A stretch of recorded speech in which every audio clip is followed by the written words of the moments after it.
നിങ്ങളെല്ലാവരും ഒന്ന് നെട്ടാൻ വേണ്ടി പറയട്ടെ. ഞാൻ നെട്ടുവോ? നെട്ടണം, എന്നാലേ മാറ്റം വരുള്ളൂ. നിങ്ങളൊക്കെ ഒന്ന് ദ്വാ സമ്മേളനത്തിന് വന്ന ആൾക്കാരല്ലേ അല്ലേ?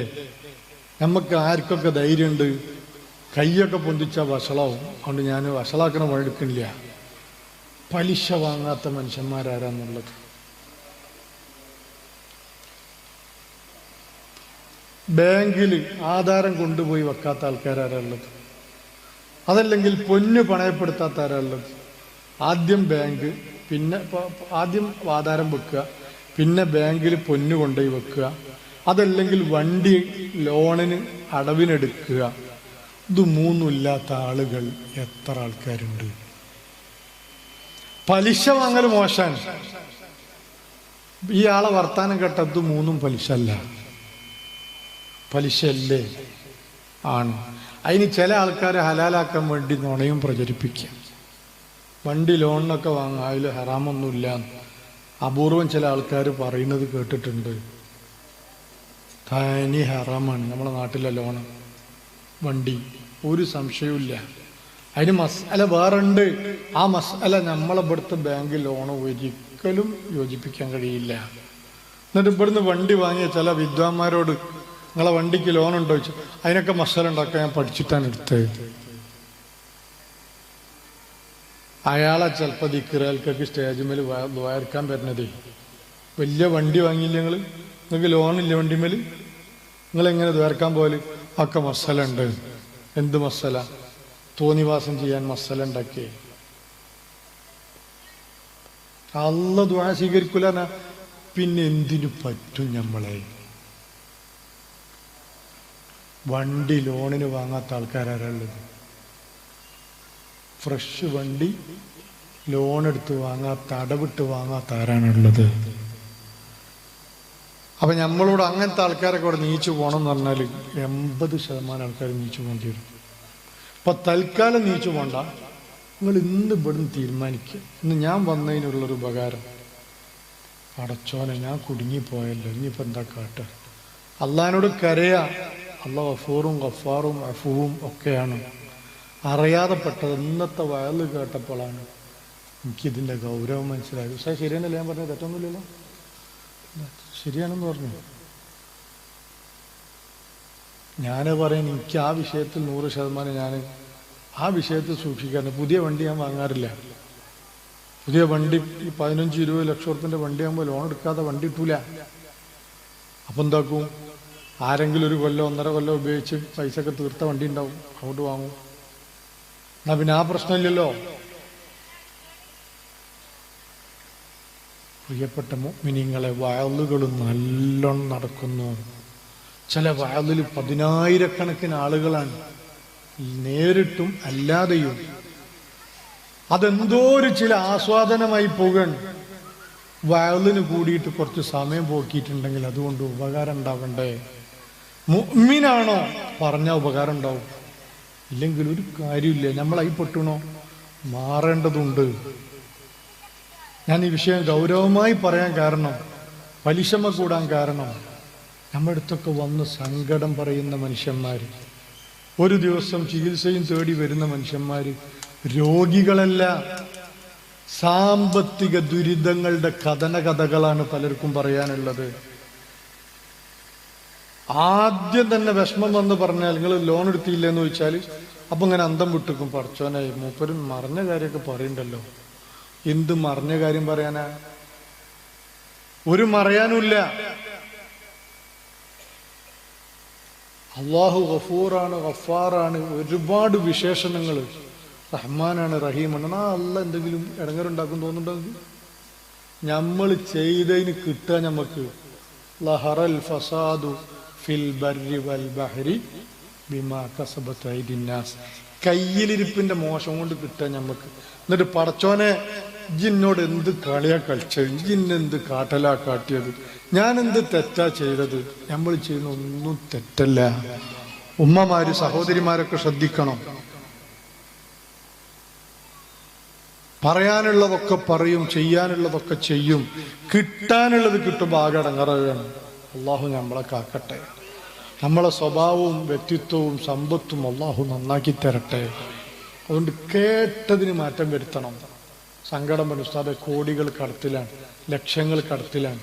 ഇനിയിപ്പോൾ എന്താ നിങ്ങളുടെ അടുത്തുള്ളത്? എൻ്റെ അടുത്തൊരു 10 സെന്റ് സ്ഥലം പെരയുണ്ട്, എന്നാൽ അതോട് വിറ്റൂടെ? അതിമേൽ 40 ലക്ഷം ബാങ്കിലാണ്. എന്ന് തുടങ്ങിയതാ കട്ടകാലം. അത് ഒരു ബിസിനസ്സിന് വേണ്ടി ബാങ്കിൽ കൊണ്ടുപോയി ആധാരം വെച്ചതാ. അന്ന് തുടങ്ങിയതാ ഉസ്താദെ കട്ടകാലം പെരുന്നാളും. അല്ല പറഞ്ഞില്ല എന്നോട് പറയരുത്. പ്രശ്നം വന്നാൽ ബാങ്ക് മാനേജറെ തേടി പോകാൻ പരിഹാരത്തിന്. നിങ്ങൾ ആലോചിച്ച് നോക്കി, പ്രശ്നം വന്നാലും ഒന്ന് മടവൂരിലേക്കോ, അതല്ലെങ്കിൽ പൊന്നാനിയിലേക്കോ, അതല്ലെങ്കിൽ ഉള്ളാളത്തേക്കോ, അതല്ലെങ്കിൽ ഏർവാടിയിലേക്കൊക്കെ ഒന്ന് പോയാൽ നമുക്ക് ദ്വാരന്നിട്ടൊരു ഒരു മനസ്സിനൊരു ഹൗഫ് കിട്ടുന്നില്ല. ഔലിയാക്കന്മാരടുത്ത് മഹാന്മാരടുത്ത് പോയിട്ട് അവിടെ നിന്നൊരു യാസീൻ ഓതിയിട്ട് കരഞ്ഞ അള്ളഹാനോട് പറയാ, ആ സവിധത്തിനെ നല്ല സ്വീകരിക്കും. എത്ര ആളുകൾക്ക് ദുനിയാവിൽ പ്രത്യക്ഷത്തിൽ ഉത്തരം കിട്ടിയ അനുഭവങ്ങളുണ്ട്. ഖുർആനിൽ തന്നെയല്ലേ സുപ്രയിൽ അള്ളാഹു ഭക്ഷണം ഇറക്കി കൊടുത്തത്? അപ്പൊ നമ്മൾ ചോദിക്കുക, ചില ആൾക്കാർ ചോദിക്കുക, ഇനി കടം വീടാൻ ഉസ്താദ് ദിക്റും സലാത്തും ചൊല്ലി കുത്തിരിക്കുക, അല്ലെങ്കിൽ എൻ്റെ ആവശ്യം നടക്കുക, മോളെ കെട്ടിക്കാൻ ഞാൻ ഇങ്ങനെ അൽക്കഫ് ഓതി കുത്തിരിക്കുക, നാരിയോ സലാത്തും ചൊല്ലി കുത്തിരിക്കുക, എന്തോ ഒന്ന് കാട്ടണ്ടേ? അപ്പൊ ആധാരം കൊണ്ടേ കൊടുത്ത് അതിങ്ങനെ അള്ള പൈസ ഇറക്കി തരുമോന്ന്? അള്ള ഇറക്കി തരും. എൻ്റെ ഒരു സുഹൃത്ത് മരിച്ചുപോയി, അള്ളാഹു ആഖിറം സന്തോഷത്തിലാക്കി കൊടുക്കട്ടെ. അയാളുടെ മകളെ കല്യാണം, മൂത്ത മോളെ കെട്ടിയത് എൻ്റെ സദസ്സിൽ വരുന്ന ചെറുപ്പക്കാരനാണ്. അതിൻ്റെ ആ മകളെ കെട്ടിക്കുന്നതിൻ്റെ സമയത്തുള്ള കല്യാണത്തിൻ്റെ അവസ്ഥ അന്ന് ഈ മനുഷ്യനുണ്ട്. കല്യാണത്തിൻ്റെ ഒരാഴ്ച മുമ്പ് ഇയാൾ കൊലായിൽ ഇങ്ങനെ അന്തം വിട്ട് ഇങ്ങനെ കുത്തിരിക്കുകയാണ്. നല്ലൊരു SYS കാരനാണ്, നല്ലൊരു തക്കവുള്ള SYS കാരനാണ്. അയാൾ കിഡ്നി രോഗിയാണ്. ആരടുത്തും പോകാനോ പറയാനോ ആഫിയത്തില്ലാതെ അങ്ങനെ കുത്തിരിക്കുക. എൻ്റെ മോളെ കല്യാണം ഉറപ്പിച്ചണല്ലോ പഠിച്ചോനെ, എന്താപ്പൊ കാട്ടാ നിനക്ക്? താടിക്ക് കയ്യും കൊടുത്ത് കൊലായിലിരിക്കുക. കല്യാണത്തിന്റെ ഒരാഴ്ച ഈ ഡ്രസ്സ് എടുത്തിട്ടില്ല, പൊന്നു വാങ്ങിയിട്ടില്ല, ഒന്നും ചെയ്തിട്ടില്ല. ആൾക്കാരൊക്കെ എല്ലാവരും കൂടെ കൂടിയിട്ട് ഇങ്ങനെ വിളിച്ചിട്ടുണ്ട്. അപ്പൊ ഇയാളെ പെണ്ണുങ്ങൾ, എന്താപ്പൊ നിങ്ങളിങ്ങനെ കുത്തിരിക്കുന്നത്? പൊന്നും ഡ്രസ്സൊക്കെ വാങ്ങണ്ടേ? അപ്പോ എന്താപ്പൊ ഇനി ചെയ്യുക? അപ്പോ മൂപ്പരളിയനാരോ പറഞ്ഞല്ലോ, ഒരു കാര്യം ചെയ്യും, തരൻ അള്ള തന്നല്ലോ, അപ്പൊ അതിന്റെ ആധാരം തൽക്കാലം കൊണ്ടുവച്ചിട്ട് 2 ലക്ഷം 3 ലക്ഷം എത്താനൊന്നും വാങ്ങണ്ട. 2 ലക്ഷമോ 3 ലക്ഷമോ ഒക്കെ വാങ്ങിയാൽ തൽക്കാലം നമ്മളെ കാര്യം നടക്കും. നിങ്ങളെ അളിയ അങ്ങനെ ചെയ്തോളി. തൽക്കാലം അങ്ങനെ ഒരു തോന്നിയാസം ചെയ്തിട്ട് ഞാൻ എൻ്റെ മോളെ കെട്ടിക്കൂല, അള്ള എന്തെങ്കിലും വഴി തരും എന്നും പറഞ്ഞിട്ട് അയാൾ സിയാറത്തിനിറങ്ങിന്നാണ്. അയാൾ പോയത് മടവൂരിലേക്കാണെന്നാണ്. അയാളോട് പോയി നല്ലോണം ദ്വാരുന്നു, കരഞ്ഞ് തിരിച്ചു പോന്നു. എൻ്റെ മുമ്പിൽ ഒരു മാർഗമില്ല, രോഗിയാണ്, കിഡ്നി രോഗിയാണ് അയാള്.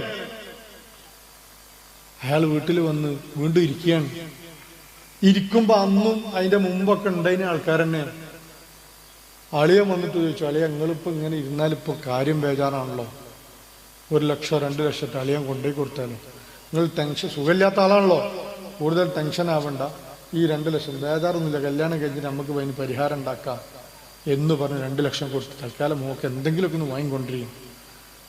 അത് കഴിഞ്ഞ് അൽഹംദുലില്ലാ സിയാറത്തിന് പോയി അള്ളാനെ പേടിച്ചതിന് അള്ളാഹു ഒരു വഴി കാണിച്ചു. തെരഞ്ഞു പോയിട്ടൊന്നുമില്ല. രണ്ടാമത് അയൽവാസി വന്നിട്ട്, എന്താ നിങ്ങളിങ്ങനെ കുത്തി, എന്തൊക്കെയായി ഡ്രസ്സ്? ഒന്നും വാങ്ങിയില്ല, ഇൻഷാ അള്ളാഹ് വാങ്ങണം എന്ന് പറഞ്ഞപ്പോൾ അയാൾ എടുത്തുകൊടുത്തുന്ന ഒരു സംഖ്യ.